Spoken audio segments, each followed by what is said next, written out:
Hello, and we are back with another edition of HYPHAEDELITY, our intermittent interview show, where our interviewer is a former guest of Future Ecologies speaking to anyone of their choosing. Today's interview comes courtesy of Sadie Couture, who was much more than a guest. You'll remember her as a co-producer and reporter from Future Ecology's episode 3.4, Dama Drama. Since then, she's become a PhD student in communication studies at McGill University, where she's pursuing research at the intersection of media history, sound studies, and feminist science and technology studies. So, we love to see it. Sadie is bringing us into conversation with Hannah Tollefson, whose own work is at this convergence of environmental, media, and infrastructural studies. Hannah researches the role of socio-technical systems in land, water, and labor struggles, the infrastructures of energy transition, and the politics of green capitalism. In particular, this conversation focuses on one of Hannah's pieces of writing, which is about the Port of Vancouver and the supply chain into which we are all entangled. Unfortunately, we ran into a bit of a tech issue with Sadie's side of the recording, so you may pick up on a few glitches. But I would say they are pretty minor, and we just couldn't let that get in the way of such a fascinating conversation. Let's go.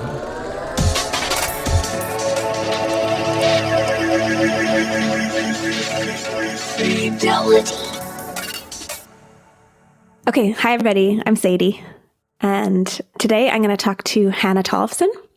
She's a 2025 to 2027 Banting postdoctoral fellow at the Institute for Environment, Conservation and Sustainability at the University of Toronto, Scarborough, and in the Department of Geography and Planning at the University of Toronto. She studies the cultural politics of climate crisis, energy transition, and their mediated forms of communication and infrastructure. She's interested in debates about environmental politics, technological change, and critiques of capital under conditions of economic and ecological collapse. Her work can be found in the Journal of Environmental Media, the Canadian Journal of Communication, Grey Room, A Modern, as well as edited collections. Today, we're going to discuss Hannah's book project, Terminal Infrastructure, Port Authority and the Making of a Logistical Milieu, in which she examines how media technologies and infrastructural developments are being used to transform and maintain the urban shorelines and waterways of the Port of Vancouver into what she dubs a logistical milieu. Welcome, Hannah. I'm so excited to talk to you about this work. Hi, Sadie. Thanks so much for having me.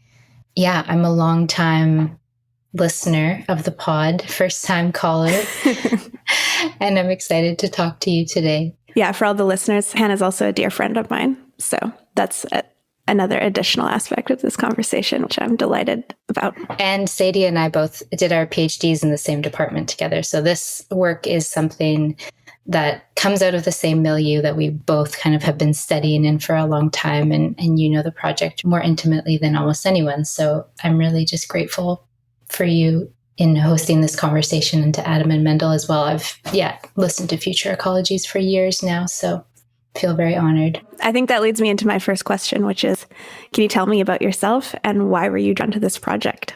Or why the port? Why the port?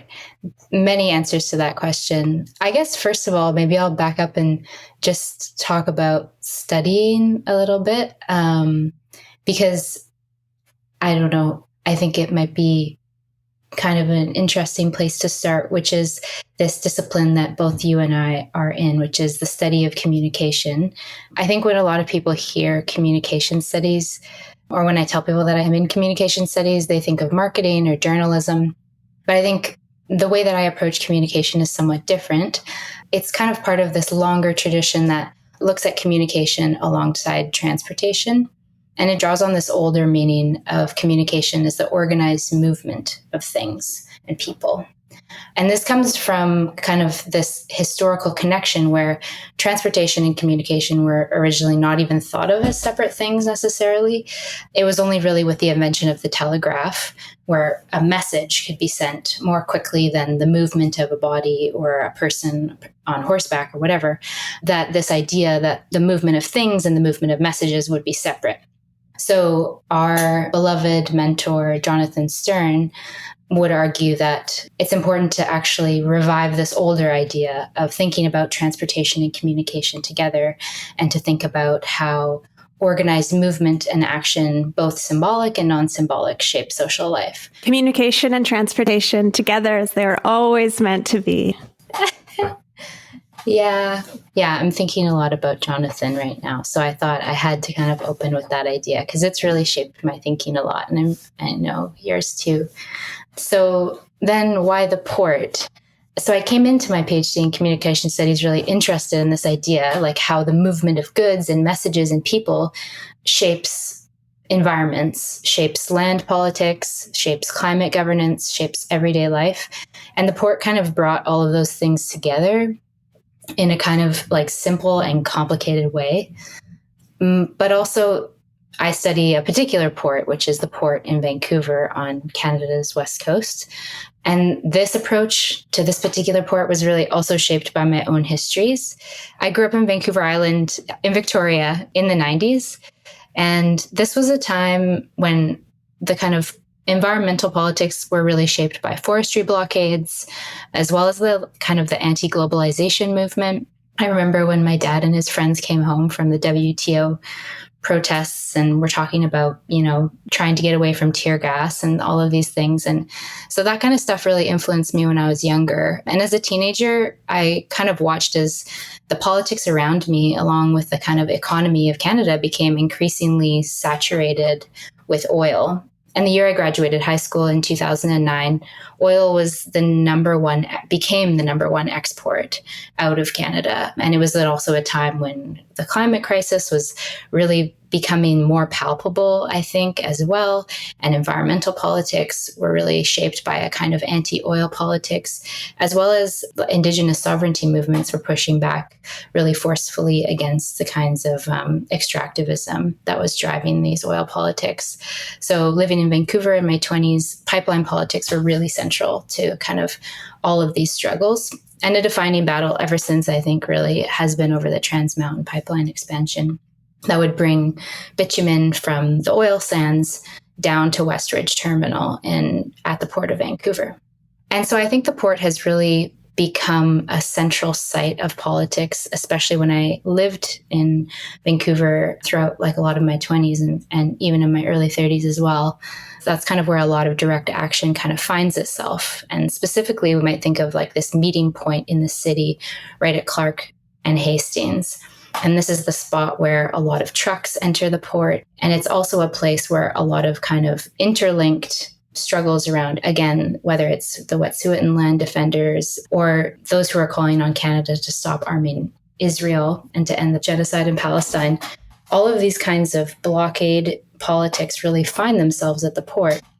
And this is not only a kind of local phenomenon, but I think a broader global phenomenon, whether you look at Oakland or the Red Sea or all over the world. Disrupting the flow of goods is has become in the last decade or two a really important way of putting pressure on governments or exerting a certain kind of economic power. Yeah, I could say a lot more about that.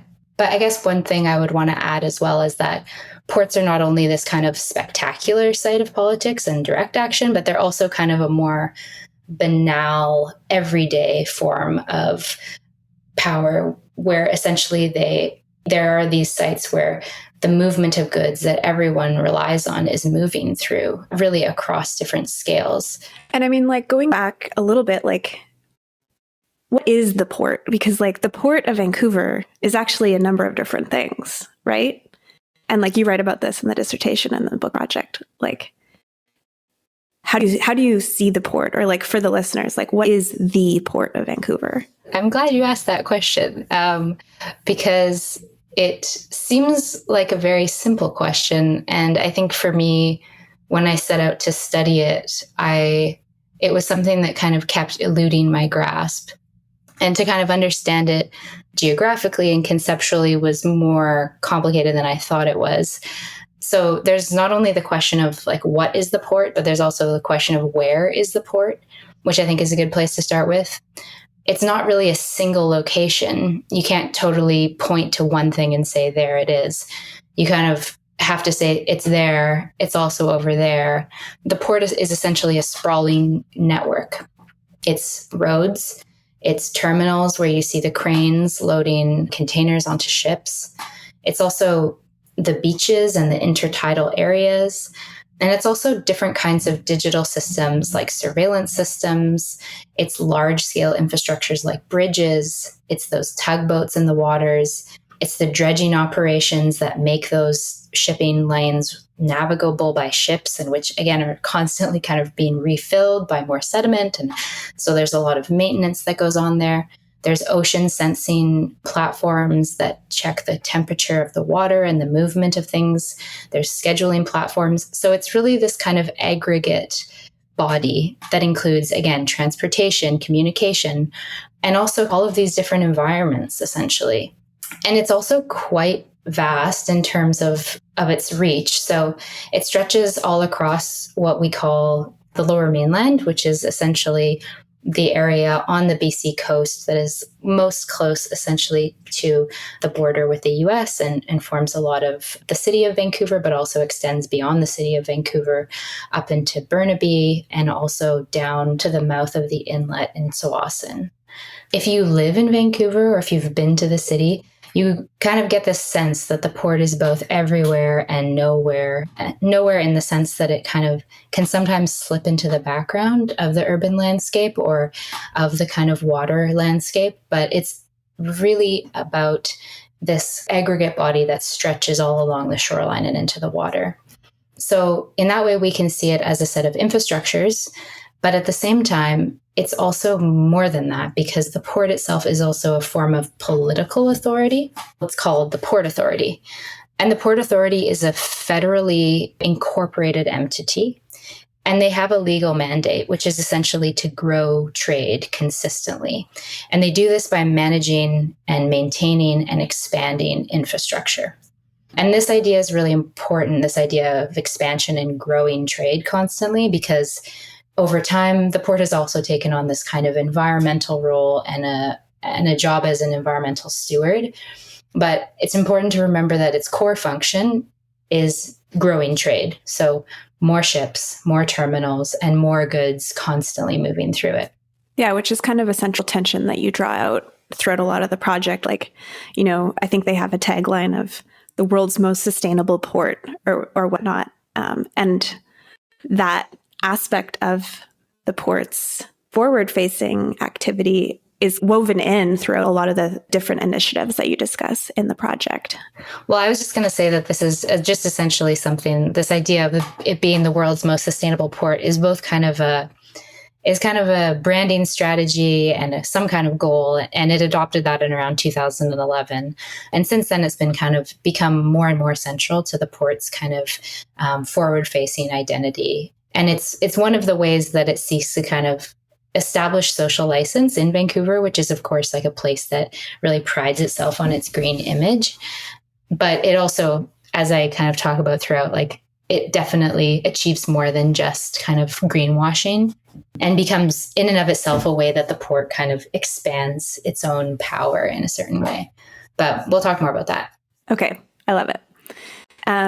I actually want to start this. I mean, we've already started this conversation, but I want to kind of kick it off, the substantive stuff about the research, with something you discuss at the end, which is also one of my favorite parts of the manuscript, and it's your discussion of Tidewater. Can you please explain to me how the deployment of this term functions at the interface of the national and the global at the Port of Vancouver? Yeah, absolutely. So this idea of Tidewater, I got really fixated on it, I think, for a number of reasons. But as a term, it became really central to the way that people, especially around 2016, 2018, were talking about the Trans Mountain Pipeline. And proponents of the project kept kind of repeating this line that it was necessary to get this landlocked oil to Tidewater. And it was this Tidewater access that would be really essential to selling Alberta's oil, essentially. The oil was being represented as blocked or being kind of stranded in this landlocked situation. And this stranding was kind of preventing, the unleashing of the economy that was going to happen. And so it would only be by getting this bitumen to the coast in pipelines across Indigenous territories to the port where it could be loaded onto tankers that would kind of unleash this economic potential. And so it was in this whole kind of logistical apparatus of pipelines and trucks. And it was always this point where the land meets the ocean that was really focused on in a lot of these jurisdictional battles. And it was this access to the water that would enable the oil's continued kind of extraction. You could really feel almost the pressure that was being put on this intermodal point, this point of like Tidewater, as it was being called. Because in a way, it became this whole metanym for, the imperative of getting it to Tidewater was tied to the future prospect of the province of Alberta itself. But not only that, but then also the kind of settler colonial nation, that the nation itself needed this access, this Tidewater access for, quote, its resources to unlock this economic potential. And there was this promise that once the oil could touch the ocean, it would have the freedom to access all of these kind of imagined markets across the Asia Pacific. So I think there was a lot of kind of fantasies driving this idea. And I think the kind of imperative itself was also made really stark when the federal government, led by Justin Trudeau at the time, the kind of self-declared Prime Minister of Reconciliation and Climate Action, nationalized the pipeline to ensure its completion and ensure that this bitumen reached Tidewater.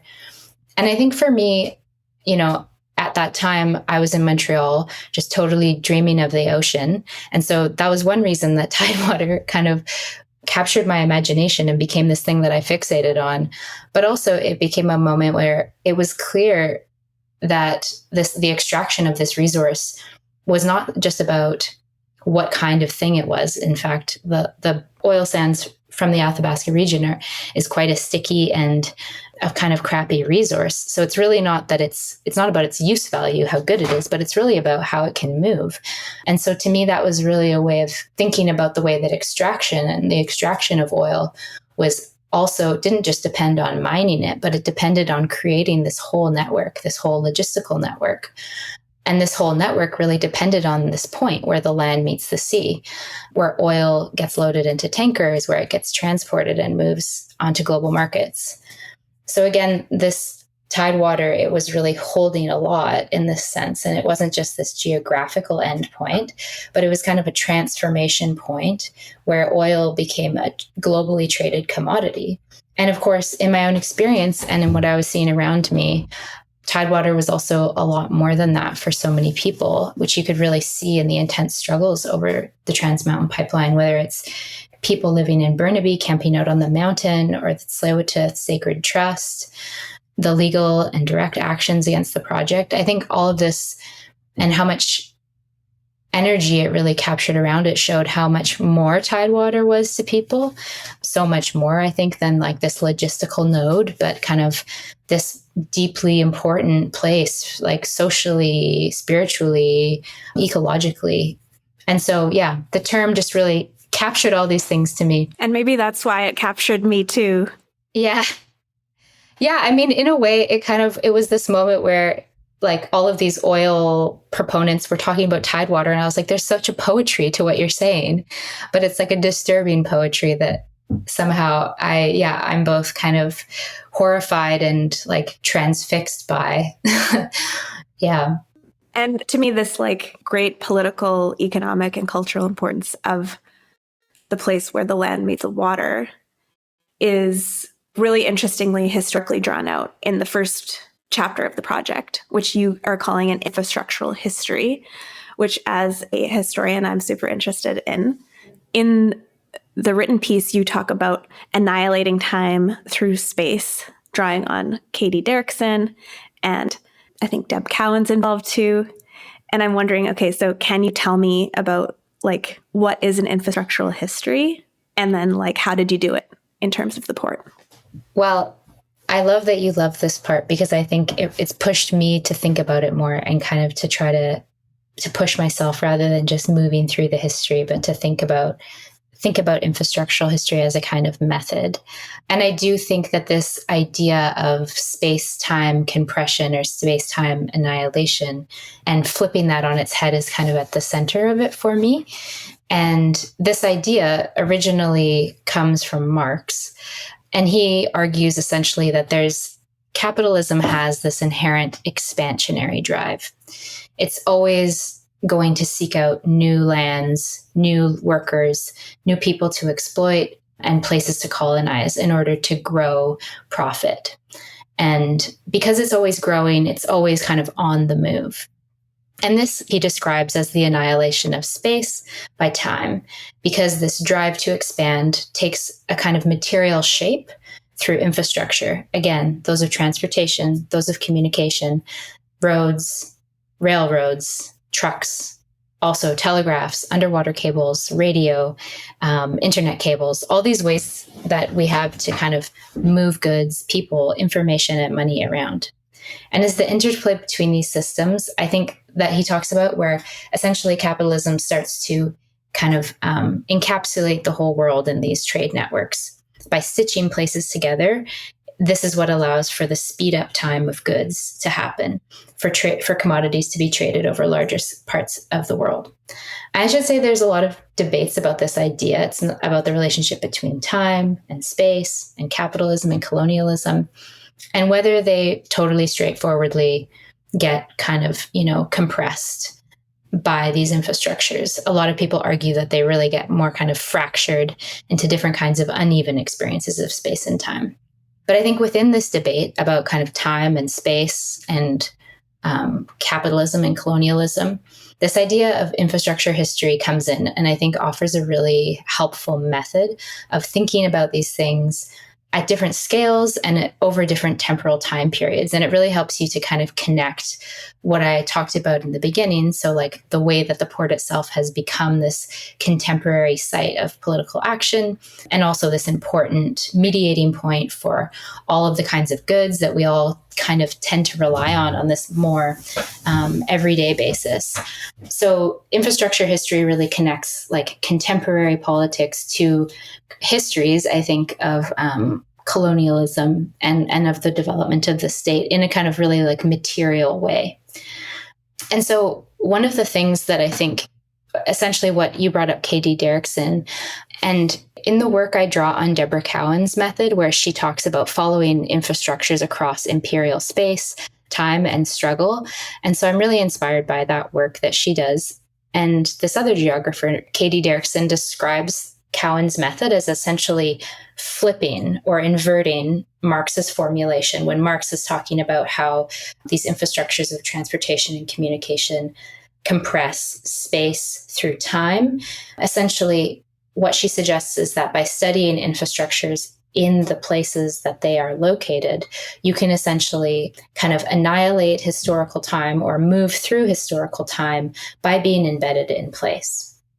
And so I kind of take that to mean, or I kind of think about that as a way of looking at infrastructures like the port and the railroads that connect to it. These infrastructures are essentially designed to almost overcome place in a certain way, to make the relationships that happen there, to make the river, the Stalo, the Salish Sea, to make these places into kind of nodes in transportation networks. But I think by studying them kind of infrastructurally and over time, you can kind of start to understand all of the things that these kinds of connections might also try to contain or cover over. So those might be the relationships to land that have pre-existed them, the kind of like working people and working bodies, and the ways that urban space is organized around these transportation infrastructures, and also the ecologies that they, in many cases, disrupt or shift. And so I think infrastructure also gives you a way of thinking about not only what these systems are designed to do, to create these smooth spaces of trade, but they also don't only do that. There are also places where tensions around these things really resurface, where the labor that builds them, there's strikes, there's all these types of challenges that happen. The kinds of environmental harms kind of cascade and come back through. You think of something like the massive floods that happened in the port and that shut it down for many, many weeks.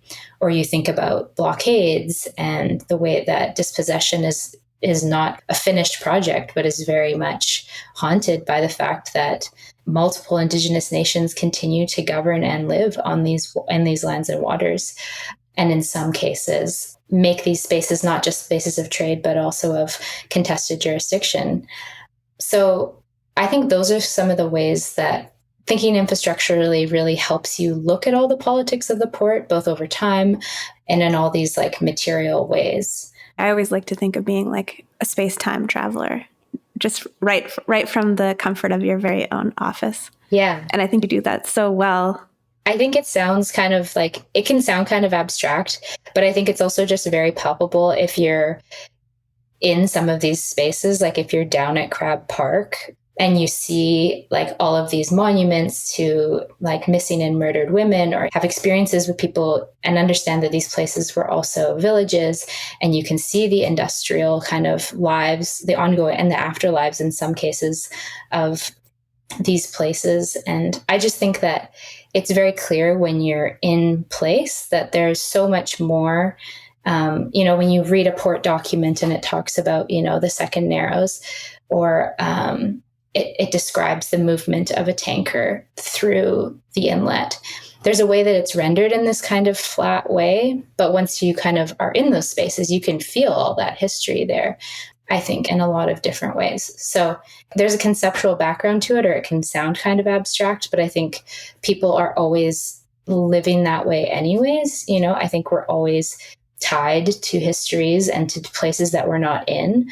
So it's easy to tap into in a way and to understand like on an everyday basis. But I think infrastructure provides a kind of archive to actually study all of those connection points and to kind of almost like locate them in their dislocations.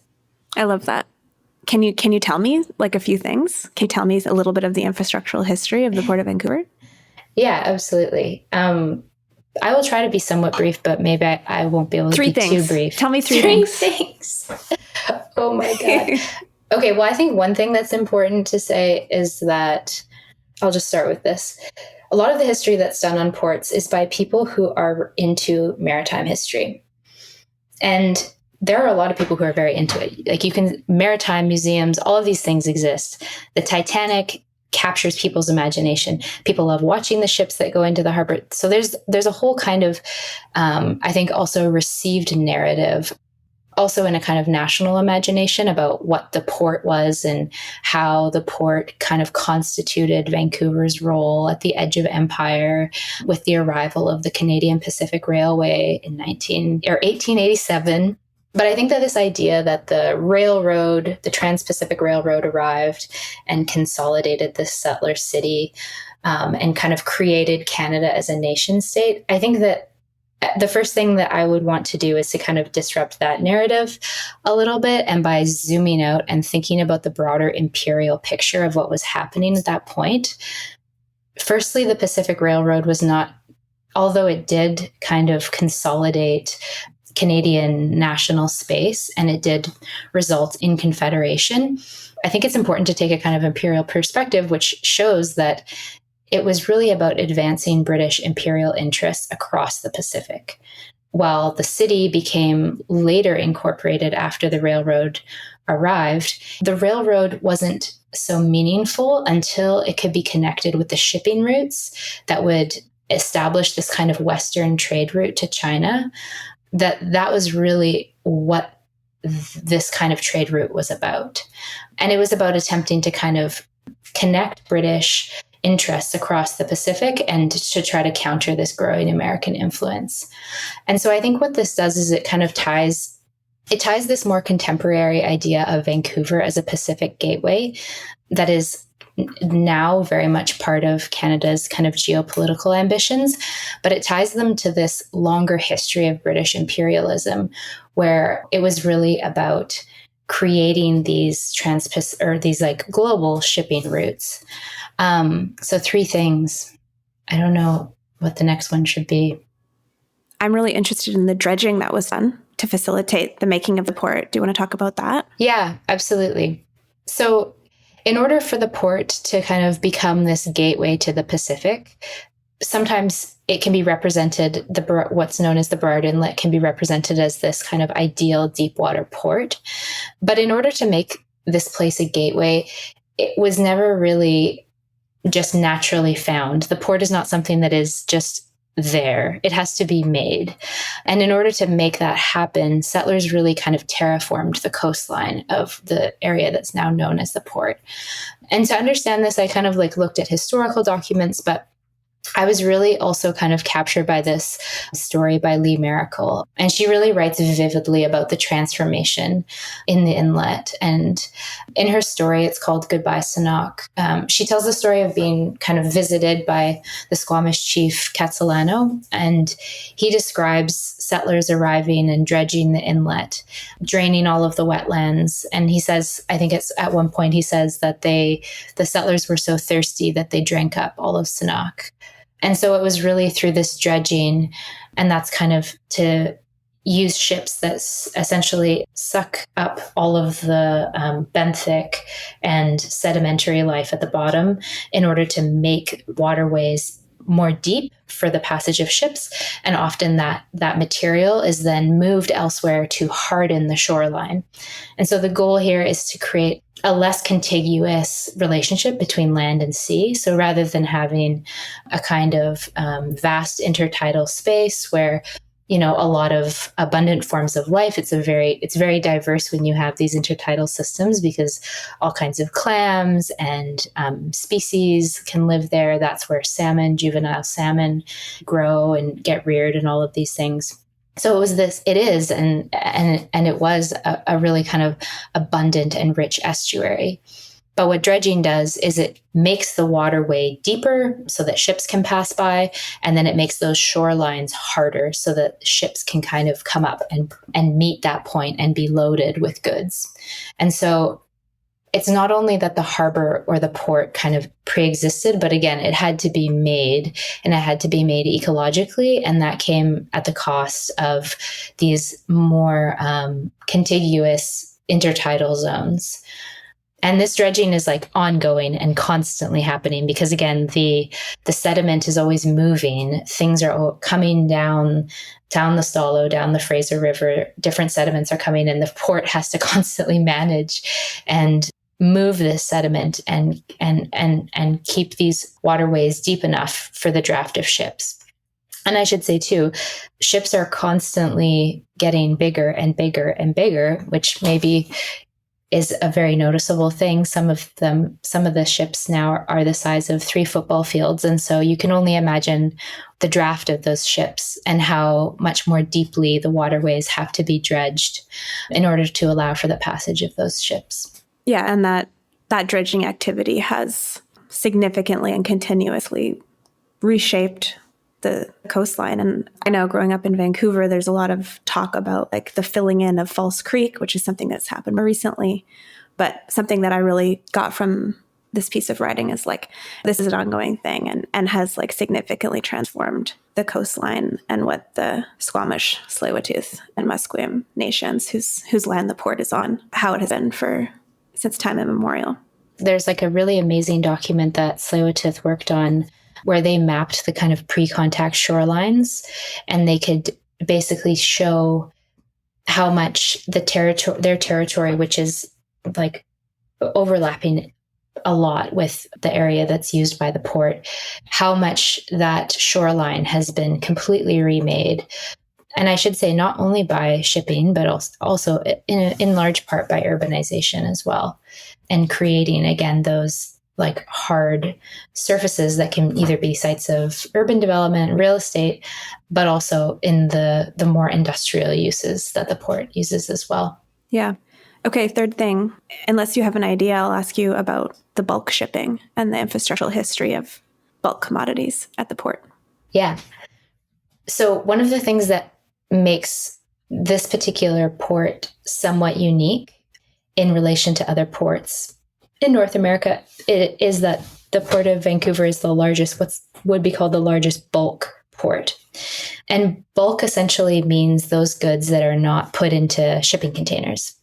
So it involves a whole ship. It's like if you go to Bulk Barn and you bring your own container. It's like the ship is the container, and that whole ship is full of that one thing. So these are grain ships, oil tankers, coal. The Port of Vancouver is the largest coal exporter in North America. And sulfur too, right? And sulfur, a ton of sulfur. Yeah. For those of people who have ever been to Vancouver, there's these huge piles of neon yellow sulfur sitting along the shoreline. Totally iconic. Totally iconic. Ask me about sulfur. So, okay, well, what's the story behind that? Like, why did that happen? Those sulfur piles have not always been there. The reason why there's so much sulfur in the Port of Vancouver is because sulfur is a byproduct of oil refining. And what does the west coast of so-called Canada do a lot? It extracts a lot of oil.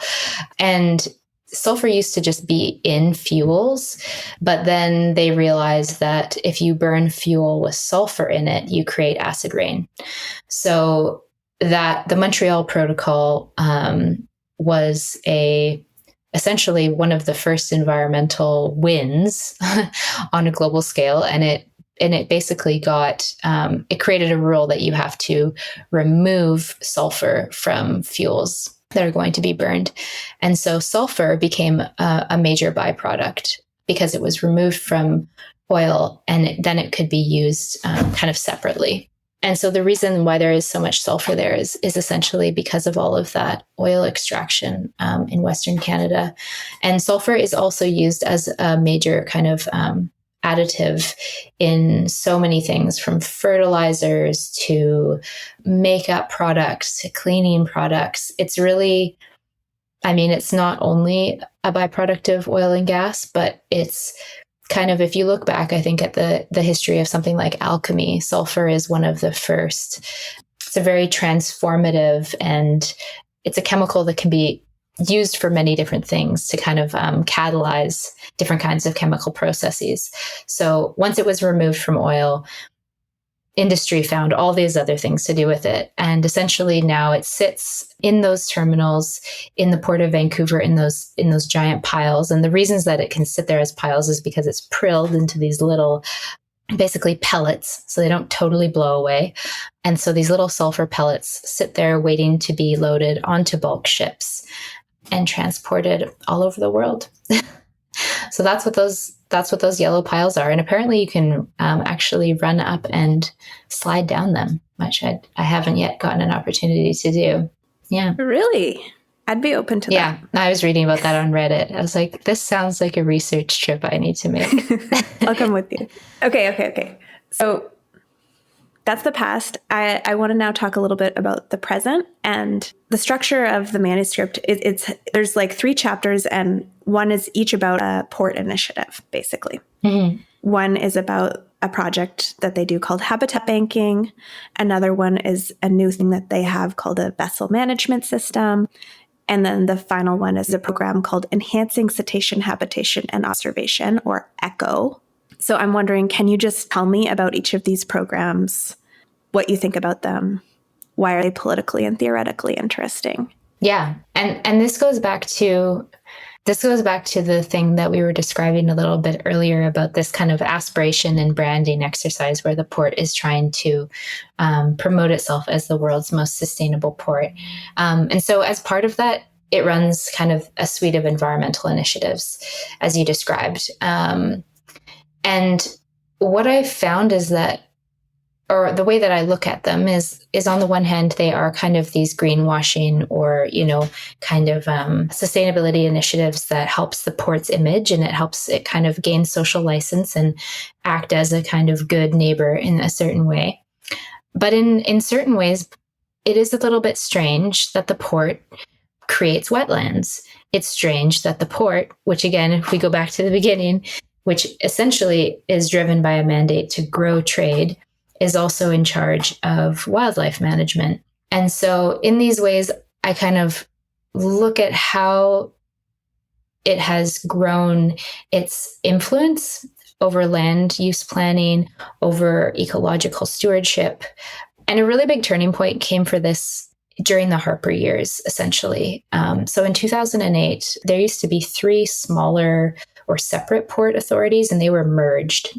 And that was one thing that Prime Minister Harper did under this major infrastructure development program called the Asia Pacific Gateway, which really worked to kind of, again, bolster the role of the port and make the West Coast a node for trade. And Harper was also busy at that time doing a lot of other things, including cutting a lot of federal funding to regional environmental and planning bodies, one of which was called FREMP. And I think that Future Ecologies has talked about this in the past when describing the Roberts Bank terminal. And so FREMP wasn't a perfect agency, but it at least had a kind of mandate to think about the estuary in a kind of more ecological way, to think about it in a kind of regional sense. And so it would run environmental assessments, it would do dredging, it would do habitat offsetting and remediation. But once FREMP was shut down in 2013, all of those environmental management responsibilities were given to the port.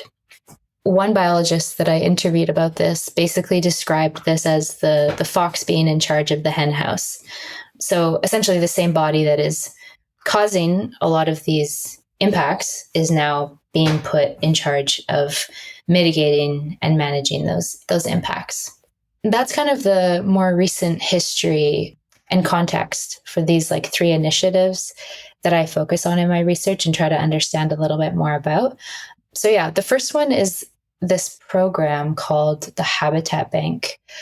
So the Habitat Bank is essentially a kind of ecological accounting system that the port uses. And it allows the port to bank habitat credits when it does a restoration project in one area of its jurisdiction. And it uses those kind of credits to offset damage when it wants to build a project in another area. So an example of this would be the Roberts Bank Terminal 2.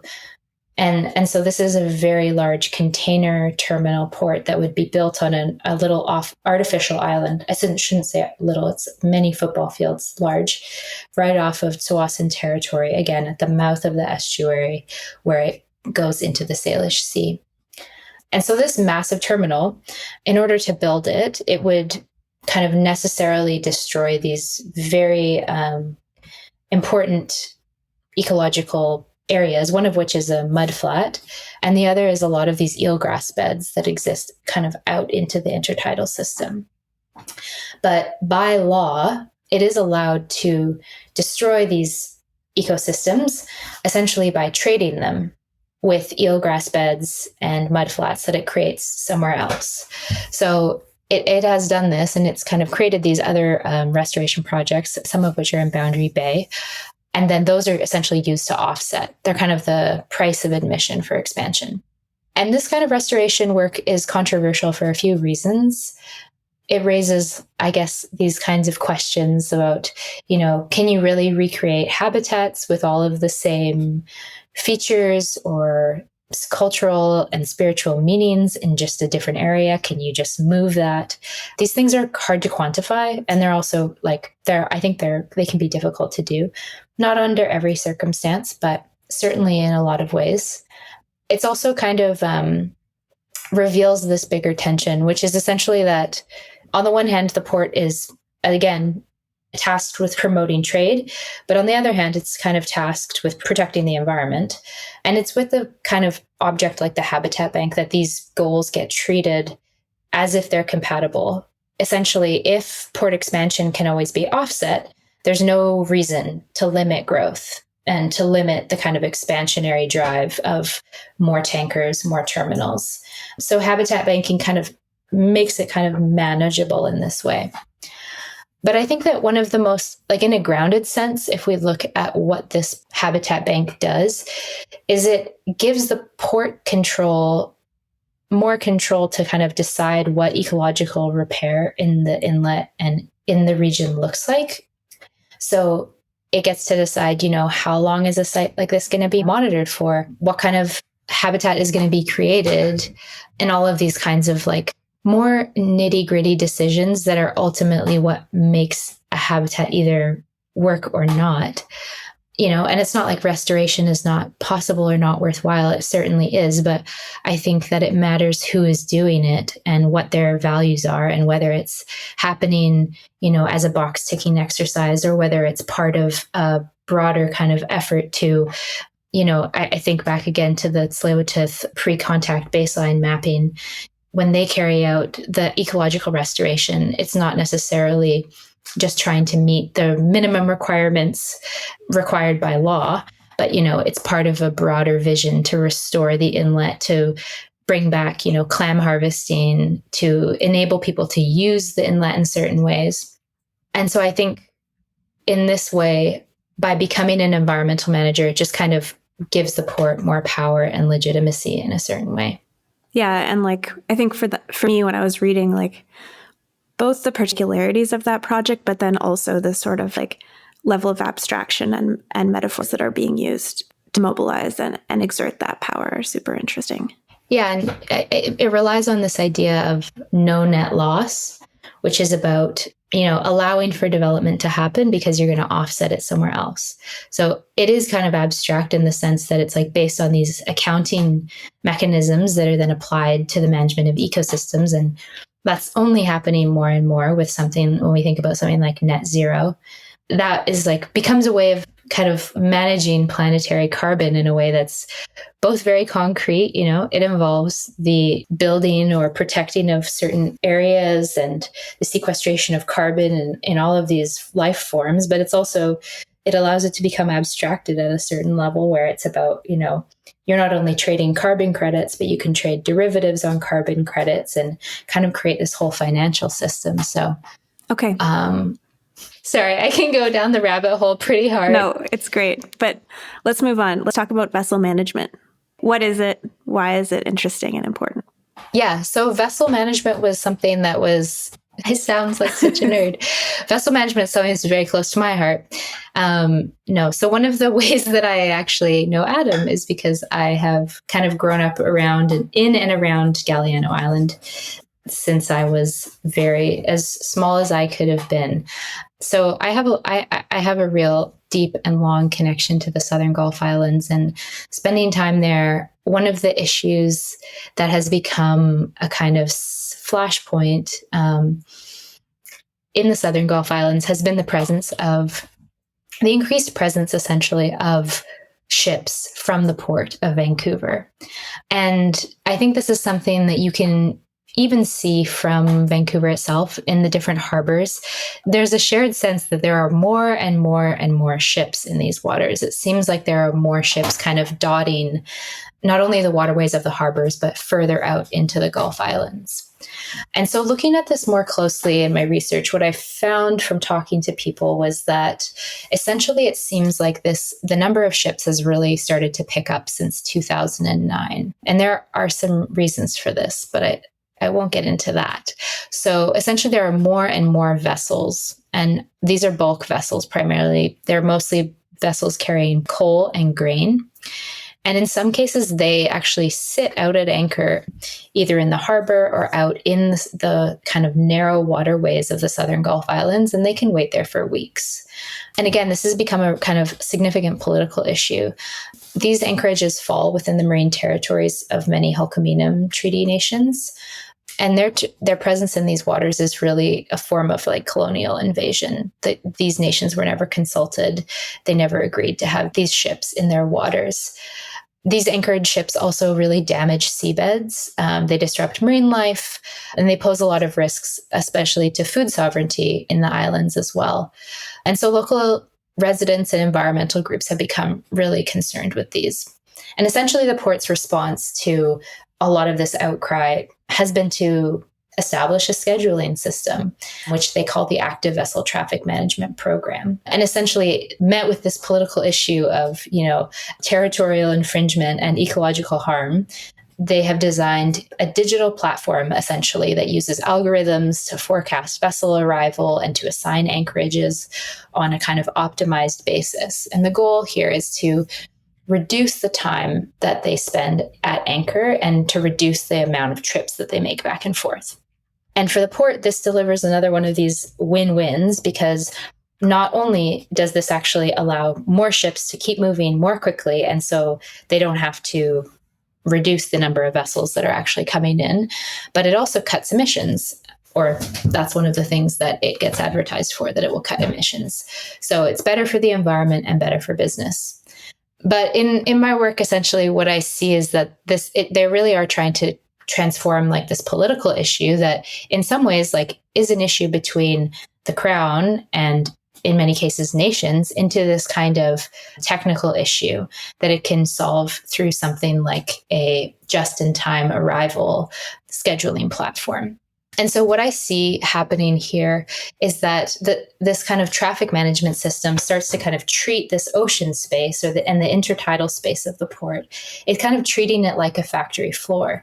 And it's using these just-in-time techniques that were originally developed to streamline factory labor, and it's kind of scaling them up to the level of like a shipping lane, using them to manage vessels and shipping lanes. They're treating idle ship time as wasted time and trying to optimize arrival. And so I think that the kind of implications for this, or what's kind of important about it, is that when a lot of communities and nations have called for a ban on anchoring, the port essentially responds, again, instead of the government. So the port, which is, again, this non-transparent body, becomes the mediator of these conflicts. And it responds by kind of tweaking algorithms rather than addressing the deeper issues about who gets to decide what happens in these waters and who has access to them. And that is kind of a similar approach that they do with the ECHO program, right? Like treating a very complex ecological, political, and cultural issue as a technical or a logistical problem. Do you see them as related in the same way, or can you explain that? Yeah, definitely. One thing, too, that I think I just want to kind of point out is that the ECHO program is essentially, it's again short for this Enhancing Citation, Habitation, and Observation Program. And there are a lot of marine scientists who work for this program. There are a lot of people who act as in consultation with it. And one of the things that I would say is that all of these people who are, carrying out these programs, they really care about whales. They really care about protecting the environment, but they are working under structural conditions where the port will not entertain the idea of limiting traffic. That is like off the table. So under those conditions, all of these kinds of mitigation strategies and technological kind of fine-tuning gets developed in order to try to limit harm as much as possible within a kind of context where like these bigger questions about like who is allowed to use this? Do we want more ships? Those kinds of bigger kind of political questions are essentially treated as if they're off the table. And that's, again, comes back to this mandate of perpetual growth. And I think that by treating these issues as technical ones, that's precisely, I think, in some ways what allows the port to sidestep and essentially for the government itself too, to sidestep these as political contested projects. To come back to ECHO though. So ECHO was launched in 2014, and it essentially is trying to deal with this question of underwater vessel noise, which has become a really big problem, both kind of on a global scale with the amount of shipping that's happening and the amount of also underwater mining and essentially just a more industrialized ocean. The oceans are becoming more saturated with this kind of anthropogenic sound. And it's really, really disrupting ocean species and marine life because they really rely on basically sound underwater to communicate, to find prey, but also when they're disrupted all the time, they can't rest. The ability for marine species to have an underwater environment where they can use sound to communicate, but also not be persistently kind of engulfed in this, what some people call it, a kind of acoustic fog, is very important. And this becomes especially an acute problem around the port, and because the shipping lanes of the port overlap almost exactly with the critical kind of habitat of the highly endangered southern resident killer whales, which are, a highly beloved species and really important to Coast Salish kinship networks. And so under these conditions where there is this highly beloved species that is also legally protected by endangered species legislation, but a condition again where the idea of limiting vessel traffic is not on the table. And in fact, there is more and more from 2023 to 2024, tanker traffic almost tripled with the completion of the Trans Mountain expansion. ECHO comes in as a way to essentially manage the risks that underwater noise poses to marine species, specifically southern residents. And so essentially what it does is it uses a lot of underwater sonic listening stations, uses citizen science, and it brings all of this information together to kind of communicate with vessels and ask them to either slow down at times when whales are known to be present in those waters, or to kind of displace and take a slightly different route around the key foraging areas. And so the way I talk about ECHO is essentially as using these like smart ocean technologies to try to manage the risks that shipping poses to these underwater species. And so I think together, the Habitat Bank, the vessel management system, and ECHO, they show how the port in managing these risks takes up more and more responsibility and authority under the banner of sustainability. And in so doing, because their mandate is to facilitate trade, they kind of manage territory and water and species, but like in a way that is always amenable to logistics. And it's always kind of in the mirror image of the way that, a factory floor would be managed. And in some cases, they end up using the same kind of techniques and technologies of surveillance and time management in order to do so. What was really interesting to me is through all these programs, you developed this concept of the environmental anti-state state. And this is something that's originally a concept from abolitionist geographer Ruth Wilson Gilmore, but then you work on it thinking through these environmental dynamic of it. Can you just talk a little bit about that and why you think that's like an interesting frame or an interesting concept to bring to all this? So I came to this idea that Ruth Wilson Gilmore develops basically because I was trying to understand, in going back to that question again, like what is the port? And how can we understand it as this body that is essentially enacts a delegated form of state authority, but in a way that's not exactly a state actor, because it doesn't have the same kind of transparency requirements or democratic accountability. And it also it's not necessarily mandated to act in the public interest. So we might contrast this with something like the BC Ferries, which is a crown corporation, is not a perfect entity by any means, certainly, but it does at its heart have a mandate to, for instance, serve communities and routes, even if it's not profitable. So it doesn't have to act according to a profit motive, whereas the port is essentially mandated to act that way.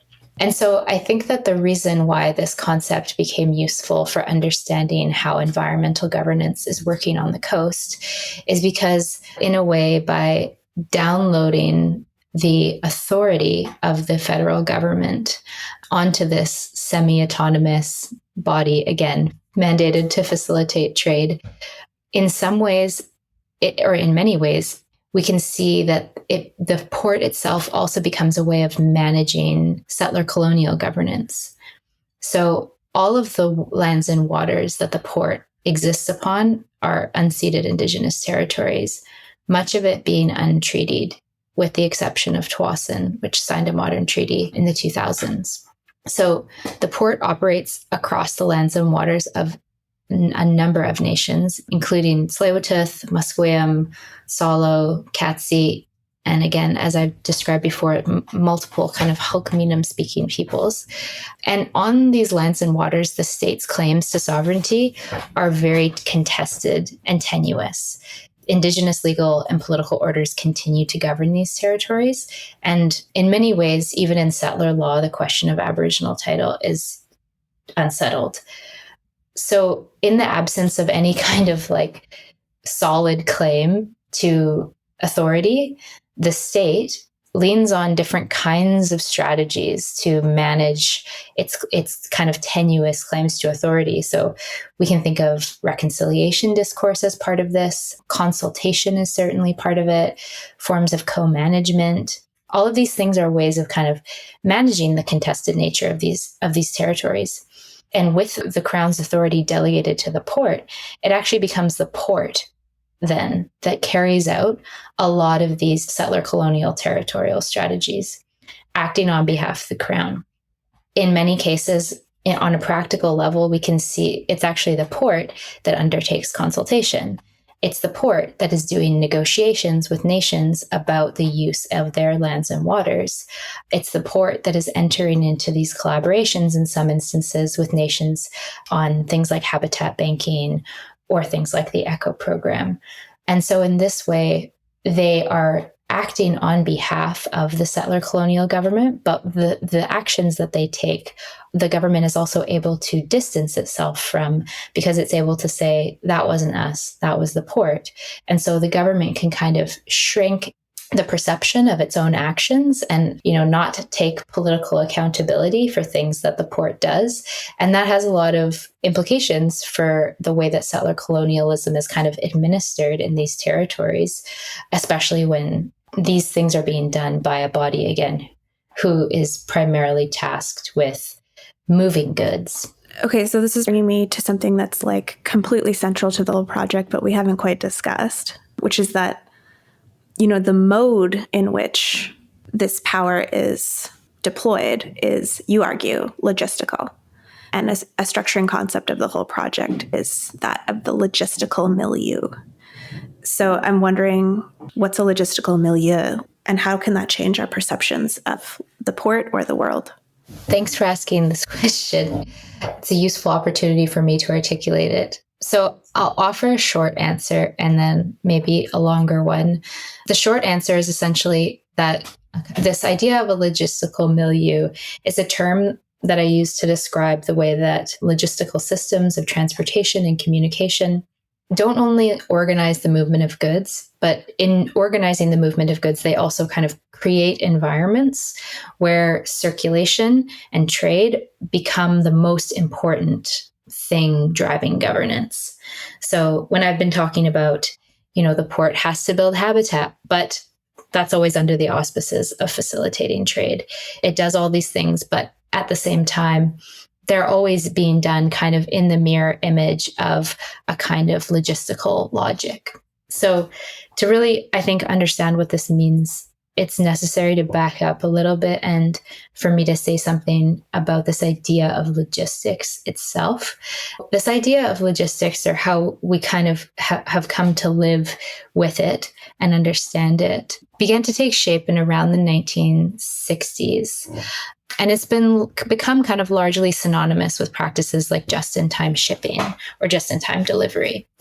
And logistics is the system behind things like being able to click a button and have an Amazon package arrive at your doorstep the next day or sooner. And this seemingly simple experience that either maybe we take for granted sometimes or that drives us crazy in other instances, all of those deliveries and those small ways that logistics organizes our everyday experience also rely on these kind of vast planetary infrastructures of movement, of software, of people working all over the world. And so if you zoom out from the package at the doorstep, logistics kind of describes the sprawling coordinated system that stretches across global supply chains. And it's kind of the connective tissue of how all of these things work, how goods, people, and information move in order to generate profit. And so we might think of the way that, a single item is manufactured across, you take a shoe and the leather was grown in one part of the world, it was tanned in another, it gets manufactured into a shoe somewhere else, it gets packaged somewhere else. And then, so it's all of these kinds of global movements that constitute the way that we kind of live with goods and consume goods and produce goods. This whole dispersed system is organized through what a lot of geographers have called this idea of supply chain space, which is kind of a networked geography that connects all of these pieces together. And essentially what I try to show is that this system doesn't just move goods, but it kind of stretches the factory or forms of production across social environmental spaces. And in doing that, it kind of reorganizes the world and different parts of the planet, essentially kind of in its own image. And one of the things that Deborah Cowan argues in The Deadly Life of Logistics is that she says that implies that a lot of the kinds of surveillance and discipline and efficiency maximizing forms of management that were applied to factory workers now get implied across entire landscapes and ecosystems as you have this emergence of supply chain space. To me, this idea of essentially how a system of trade becomes a system of like environmental production is this idea of the logistical milieu. So it's an environment that is shaped in the image of logistics. And I think to me, this is essentially what I started to see with the Port of Vancouver and with all of the ways that it manages urban shorelines and intertidal zones. That in many ways, it was using these logistical tools that are typically used to manage supply chains across these different sites. It's certainly an interesting time to think about these things and a kind of horrifying time. I've been really kind of haunted by this story about the head of ICE who said that he wants to remake their deportation system. They want to make it more like Amazon Prime for human beings. And I think that idea just renders in really stark terms the kind of like violence of logistics. If you have a fascist state trying to mirror itself like Amazon, you know how dark Amazon really is. For sure.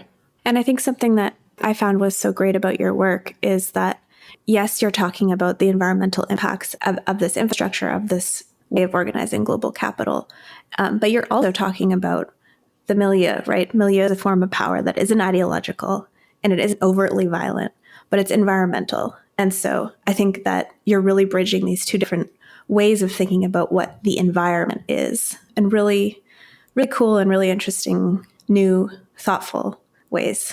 And I hope that listeners will read your work and engage with it as it comes out in different venues and in different formats. Is there a way that people can find out about your work? Thanks so much, Sadie. Yeah. No, and one thing that I would also say is that I have been working on this for a while, but it's very much ongoing research and, incomplete and in process. And if anyone would like to reach out, I would just love to kind of be in touch with people who have ideas or issues or whatever, just want to share any kind of stories that they have with the port. You should reach out to me because, again, this is very much ongoing research. So maybe I can drop my email in the show notes or something like that and just ask folks to absolutely reach out. Okay. Thank you, Hannah. Thanks so much, Sadie. And thanks so much, Mendel and Adam as well. I really appreciate it.